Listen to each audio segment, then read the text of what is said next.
Good morning, YouTube. How is everybody? I hope you're doing well. Doing pretty good here. You guys want to say good morning to Buddy? Ken, hey Bud, say hi, Buddy. Anyway, yeah, I guess we're kind of making up. He's coming back around. Okay. Okay, today we have a video with a purpose. I told you that we're going to go through this. Well, we're going to start today. This is where it started. This is the beginnings of the Frankfurt School, the beginnings of political correctness. Okay. Uh, let's just get into it. First of all, when we talk about Marxism, socialism, communism, I know that they have differences, but essentially, to me, they're all the same. Okay. I don't think that Karl Marx was necessarily a bad guy. Trotsky, and don't necessarily think that because of their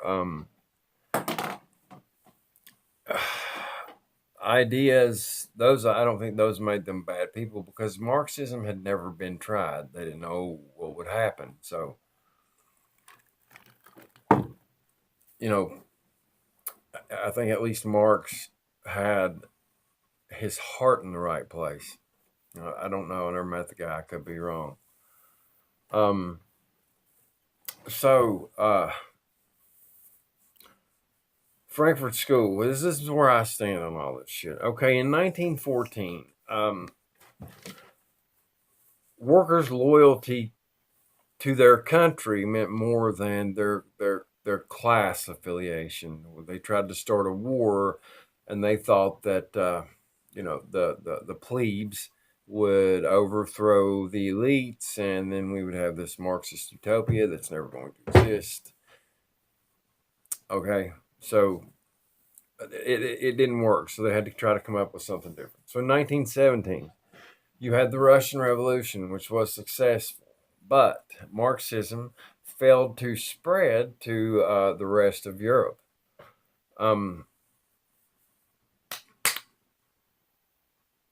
Okay, and then you have a long time. I'm going to be using some names here: Antonio Gramsci and Georg Lukács. They thought that to keep a Marxist revolution viable, Western civilization and our way of life, our culture, had to be destroyed. Okay, so in 1919, Lukács, who was supposedly brilliant, he was the writer of some of, I guess, what you would call the best Marxist literature there is. Anyway, he asked, "Who will save us from Western civilization?" He became the deputy commissar for culture in the Bolshevik Belikon government in Hungary, where he launched a program called cultural terrorism. And he also introduced radical sex education into the Hungarian school system. He wanted to undermine the family, the family unit. He for Marxist government, communist, to be successful, the family cannot be cohesive, because it's just not how it's going to work. We'll get into that in another video. Okay. He knew, and there's an old Chinese saying, I'll find it, and it's about targeting children. It's give me 2 generations of your children. Something about how to defeat your enemy. Let me raise 2 generations of my enemy's children. Okay, because kids are way more influenced at school than they are at home. But they wanted to target kids because, you get them while they're young. They grow up thinking this crazy shit, and then you've got them. Free thinking was a sin. Like you were to regurgitate what you were taught in these schools, and that was that. This was around 1919, and at the same time in Germany, the son of a millionaire grain merchant named Felix Lyle. Not exactly sure. I don't know how you would say it in with German accent. Felix Lyle wanted to establish a think tank to serve as a home for advanced Marxist thought, modeled on the Marx Engels Institute in Moscow. Okay. The original name for his school was the Institute for Marxism, but they later changed the name to the Institute for Social Research because they know that, people hear socialism or communism or Marxism. A lot of people, like myself, are immediately going to be turned off by it. Okay. Uh, there's a guy named Martin J., and he is the chairman of history. He's the chairman of the history department at Cal Berkeley. So he's a smart guy. I think he's a socialist too, just from the things he says. But they changed the name to avoid the stigma that goes with socialism. And it was affiliated with a university in Frankfurt. Okay. So on June 22nd, 1924, Frankfurt School opened its doors. Georg Lukács, who I mentioned earlier, he attended, and many of his writings on culture formed much of the basis for the program that was taught at the Frankfurt School. Okay. Damn, what a misleading name, the Frankfurt School.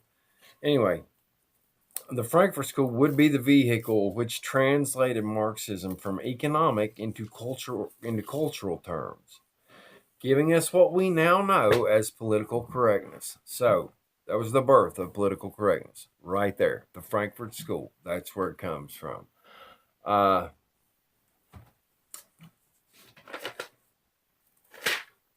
The inaugural speech. They wanted a place where they could refine and work on Marxism and turn it into make it sound good, so they could sell it. And once you sell it, but up until this point, Marxism had rarely been tried. Socialism, it had been tried in a couple of places, and you always get the well, that's not real socialism, but it wasn't. I don't necessarily think they were bad people. Like I said, it had never been tried. They didn't know if it could have, for all they knew, could have turned out to be the greatest thing ever. Although Ben Shapiro does make a good point. When people say Marxism, well, it sounds good, it sounds benevolent and all that. It's still theft. If you go to school to be a doctor, let's say that you're not the smartest person in the world, but you're smart, and you can and you do go to medical school, and you make it through, and you become a doctor. Okay. So you put in all this work. Now, what if some slob down the street who's done nothing but drink pop and eat chips and shoot up dope and done all that, he gets sick, okay? You're supposed to treat him for free. That's the only thing I don't get about it. I don't understand how people say that socialism is more fair. How the fuck is equality of outcome fair? Like, if I work my ass off, okay, let's say we're building a road out here, and I work my ass off. I dig and I sweat and I carry and I, do all this shit. And there's another guy working with me, and all day long he leans on a shovel all day. Those two people aren't even. The person who goes to work, I have a good friend of mine. It's a guy named Jeff. I don't want to say his last name, but it's a guy named Jeff. He works at a hospital in North Carolina. He's a kind of heart surgeon, puts stents in. He saves people's lives. Should he be financially? He should be recompensed more so than the person at McDonald's acting pissed off because they have to be at work anyway, flipping burgers. Who should who should have more money? The person who put the time in to get the education to do the fucking damn difficult job, or the person, and I'm not saying that all people, this is an example, the person who, I like to smoke pot, but the person who smokes dope all day and just wants to go, work part-time in a in a socialist country, those people are pretty much,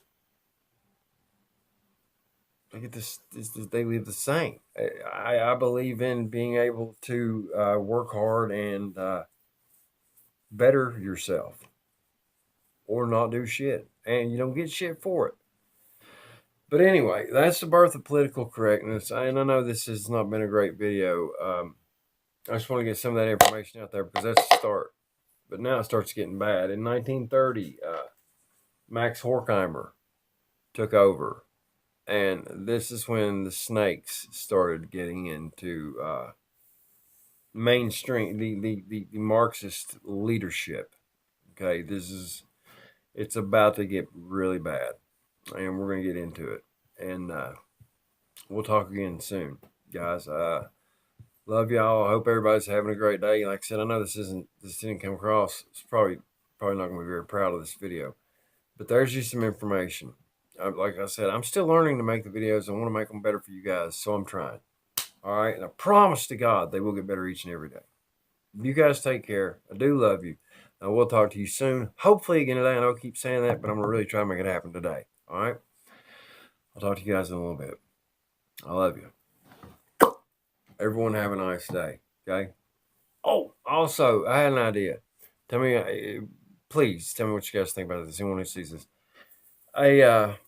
No negative comment day, like hashtag #PosCom, hashtag positive comment, where a day where if you have to leave a negative comment, just don't leave a comment.